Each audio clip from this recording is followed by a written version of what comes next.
Under a blazing hot sun, there is a field of maize, and in that field there are 7 brothers working, and it is back-breaking work, stooping over to pluck out the weeds, mending the little wall around the field, digging the ditches to bring the water to irrigate the crop. They're all working hard, except for the youngest, a boy on the brink of becoming a young man. He's standing there, his face turned up to the sky, and high above him there's an eagle circling overhead.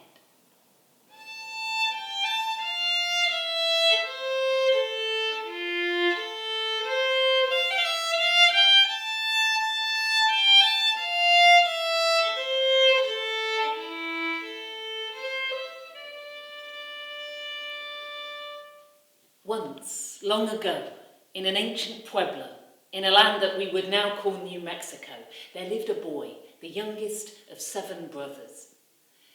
Every day, they all went out into their field of maize to work. But one day, the boy, his attention was drawn by an eagle circling overhead. He was caught by her grace, her freedom. And the next day she came back, and she came lower this time, and he could see the elegant sweep of her wings, her rich dark brown plumage, her snowy head. And then the next day, she came even closer, swooping low overhead. She settled on the branch of a nearby tree. And the boy, he left his work, and he went, and he sat under the tree, looking up at her. And she fixed him with an impossibly dark pupil in a fierce yellow eye, and he was transfixed by her beauty. That evening, he had an idea. He went and he set some little traps, and by morning he'd caught himself a plump rat and a scrawny rabbit, and he took them into the field that day. Well, later on, there she came, swooping low, returning to the branch of that tree, and the boy, he left his work and he went and he spread out his little offerings under the tree. And the eagle, she flew down and she began to tear at the meat with her beak. And she let the boy touch the soft feathers at her breast. And before she left, she pushed the top of her soft head into his cheek. And from then on, well, the boy, he spent more and more time with that eagle. And he spent more and more of his time setting little traps to catch things for her. And he spent less and less of his time in the field. And his brothers, they noticed, and they began to grumble about it. And one evening, when the boy had gone off to check at his traps, they were coming out of the field. There was the eagle up in the branch, and "It's that wretched bird," said the first. "Yes," said the second. "She's distracting our brother from his work." "I know," said the third. "Let's get rid of her." And they all agreed that the next day they would do their best to trap and to kill the eagle. Well, when the boy, he came back from his traps with a squirrel to lay on the ground, the eagle, she flew down, but she did not eat. "Well, what's wrong?" said the boy. "Aren't you hungry?" "I'm sad," she said, speaking to him for the first time. "I'm sad," she said, "because I've heard your brothers, they want to catch and kill me. And so it is time for me to go back to my own people, and I will not see you again." "Oh no," said the boy. No, I can't bear it." And he put his arms around the eagle's neck.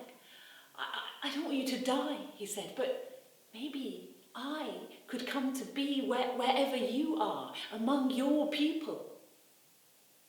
And she looked at him with that fierce yellow eye. "It wouldn't be easy," she said, "for you to live among my people. It would be hard." "I don't care. I just need to be with you." "Very well," she said. "Very well." And there before him, she beat her wings, and before his eyes she began to grow, an even more magnificent creature, so big that he could climb onto her back, that he could put his arms around her neck, and now when she beat her wings, the two of them rose up into the sky. And the boy looked down, the pueblo, the maize field, disappearing beneath him. He looked ahead. They were flying towards the mountains, mountains so high their tops were shrouded in the clouds. But the eagle, she flew into the clouds and out the other side, and beyond the clouds, a dazzling brightness, the tops of the mountains. And there, among the mountain peaks, the boy saw a city, gleaming, dazzling white.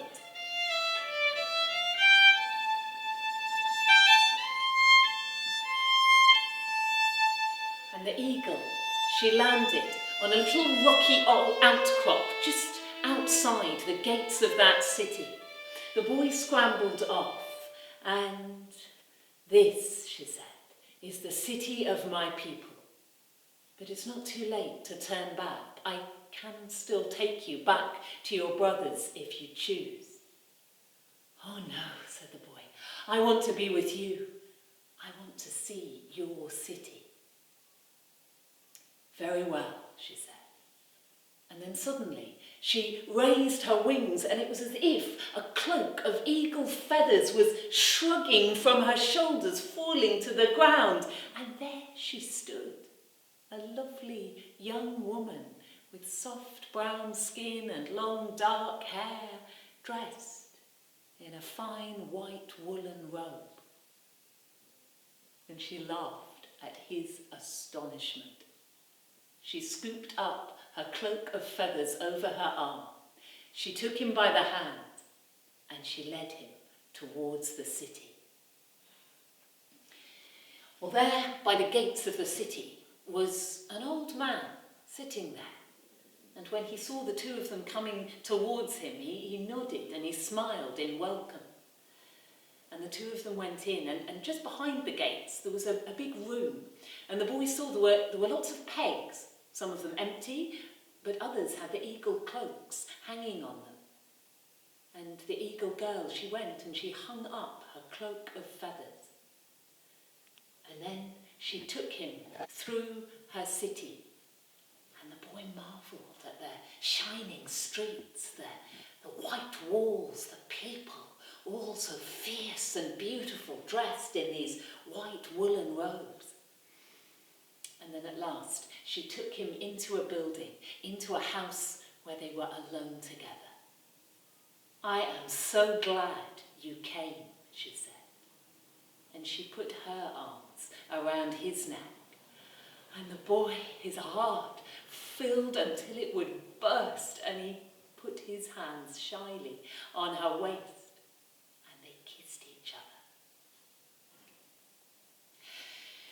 Well, the next day, the eagle girl, she took the boy back to the gates of the city, and she asked the old gatekeeper if there happened to be a cloak of feathers that might fit him. Oh yes, said the old man. I reckon the one our last visitor left behind would do. Here it is. And he took it down, and oh yes, she said, perfect. And she took her own cloak, and they went out of the gates, and she helped him into this cloak of feathers. And the boy, he felt his arms transform into wings. He felt his eyes move, and now they could see with a startling clarity. He felt a desire to soar up into the sky. Well, the instinct might have been there, but the ability certainly wasn't. He was like a little fledgling eagle chick, and she had to teach him. She had to teach him how to fly. But after many false starts and many bumps and tumbles, at last, the boy, he got the hang of it. And in the days that followed, well, they were able to go further and further, flying through the mountains together. And she showed him her world. The boy, he saw there were other cities in the mountains. The city to the north of the ravens, the city to the west of the vultures, the city to the east of the wolves. But he noticed that in all their exploring, they never once flew south. And one evening, back in the city, he asked her about this. And she looked at him very serious. "Listen," she said, "our people never go south. It is a place full of death and danger. If you love me, you must not go there. Do you understand?" And the boy, well, he said he did, but he didn't, not really. As the days passed, the boy, he grew stronger and stronger with his flying. But there was still something he'd not yet been able to do. He hadn't learned how to hunt. And also the raw meat that was the diet of the eagles, he still found that very hard to stomach.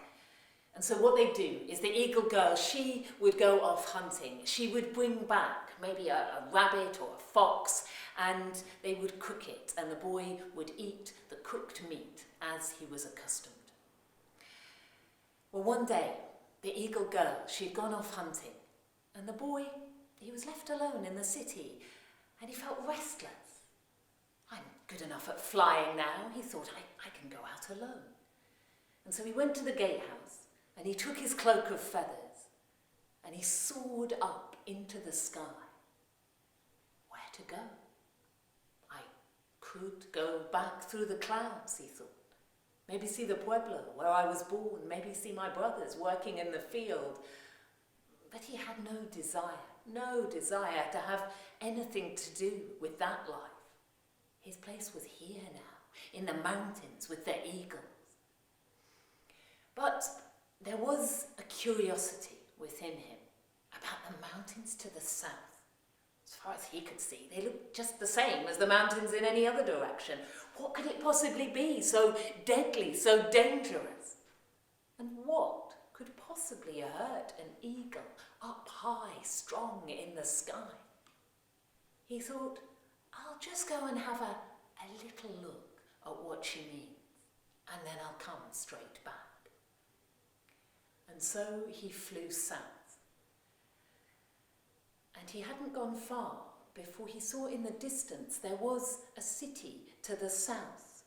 And as he came closer, he saw it wasn't a dazzling white city like that of the eagles. It was rich in colour, like many different jewels studded to the palaces. And he came closer and he saw that down in the street there were people moving, not dressed in white, but in vibrant colours, crimson, turquoise, vivid green, and they seemed to be more dancing than walking through the streets.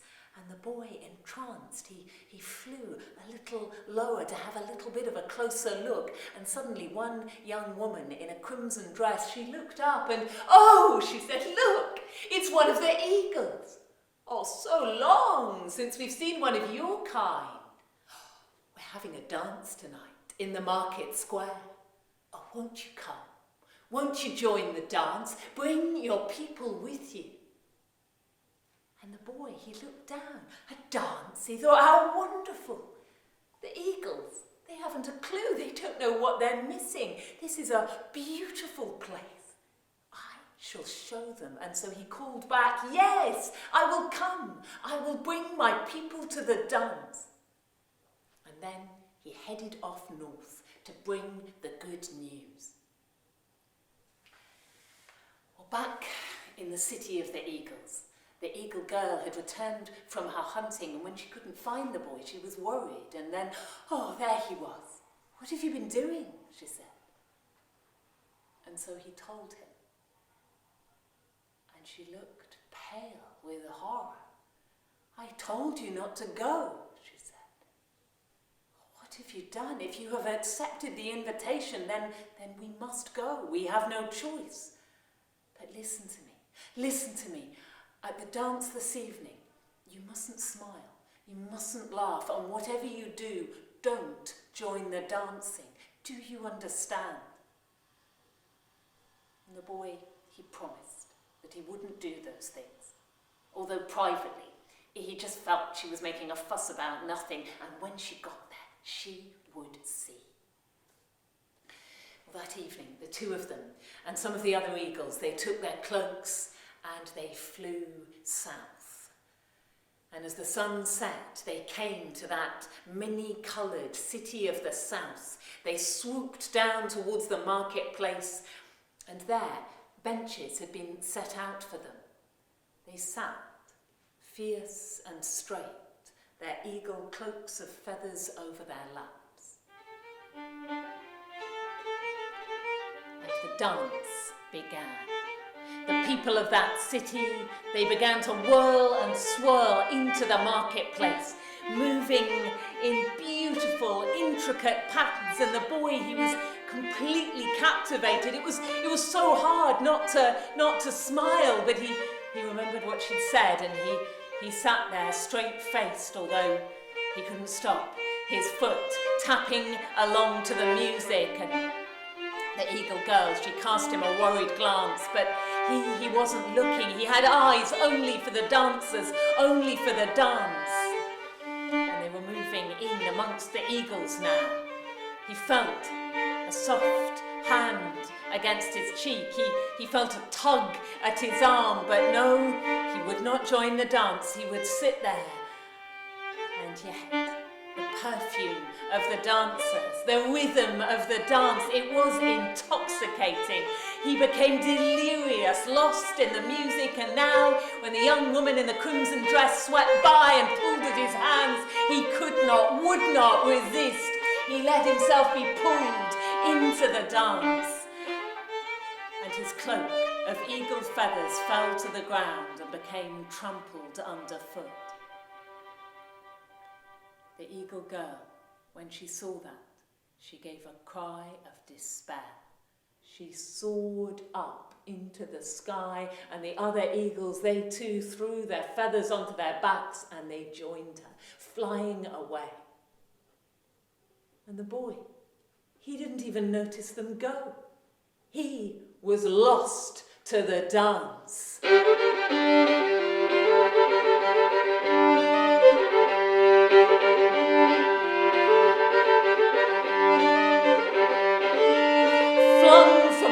To partner, he was taken all through the streets of that city, the music running through him. He felt as if he could dance forever. But at last, the music slowed. The dancers around him began to pull him tenderly into one of those jewelled palaces. And the boy, a little delirious, dizzy, he saw soft cushions on the floor. He felt soft hands pushing him down, pulling off his robe. He closed his eyes, lost in a deliciousness, a tangle of warm limbs and soft flesh.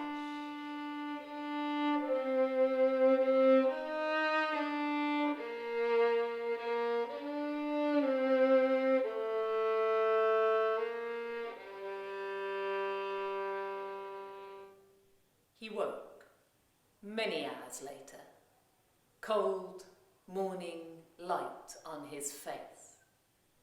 There seemed to be some kind of breeze blowing through his hair. With some difficulty, he opened his eyes, and there above him there was a great gaping hole in the ceiling. He seemed to be lying in some kind of a ruin, and he was lying on something soft, but it was cold and clammy. And he looked, and to his horror, he was lying on a pile of rotting corpses. And he scrambled to his feet, shaking off the flesh, the bone, the filth of it, and his cloak, his white cloak, soiled and dirty, and he shook it clean, he struggled into it, and he stumbled from that terrible place out into the now deserted streets of that city, the wind from the mountains, cold, whipping through it. My cloak of feathers, he thought. He stumbled back to the marketplace, but just a few feathers danced in the breeze. And he realised what he'd done and what he'd lost. I've got to get back. I've got to get back to the city of the eagles, and if I can't fly, I must walk. And he looked up, and he saw where the sun was rising in the east, and he thought, if I keep that on my right, I will head north. And so he left that terrible place, left the city of the dead, and he'd forgotten quite how hard it was to walk on two legs. But he persevered on through the mountains all that day, and as the sun began to set in the west, he came back to the city of the eagles. He stumbled up to the old gatekeeper, but the old man, he shook his head. No, he said, there is no place here for those who have danced with the dead. Oh, please, said the boy, please let me in. I must see her, I must. And there she was, just in the streets beyond. Oh, he cried out to her, I'm so sorry, I am so sorry. But she looked at him. It's too late for that now, she said. And she went to the gatehouse. She took her cloak of feathers. She flew out of the city, straight at him. Her talons grasped hold of his shoulders, and he felt himself carried up into the air, searing agony as she flew with him across the mountains, down through the clouds. He looked down. He saw the pueblo. He saw the field of maize. He saw his brothers just leaving, their shadows lengthening in the setting sun. She swooped down low and she let him fall. A heap of broken bones. His brothers, they saw his fall. They came back to the maize field. They gathered him up and gently, they took him back to the pueblo. And there, they bound up his limbs, and they put salve onto the wounds in his shoulders. And slowly, the boy's body healed. But this was a young man who had danced with death and lost his love, and the knowledge of that never left him. For the rest of his life, he never smiled, he never laughed, he never danced. He worked diligently now with his brothers in the field of maize, but every now and then, when his back was breaking and his heart was aching, he would stop and he would stand and he would look up into the sky. But she never came back.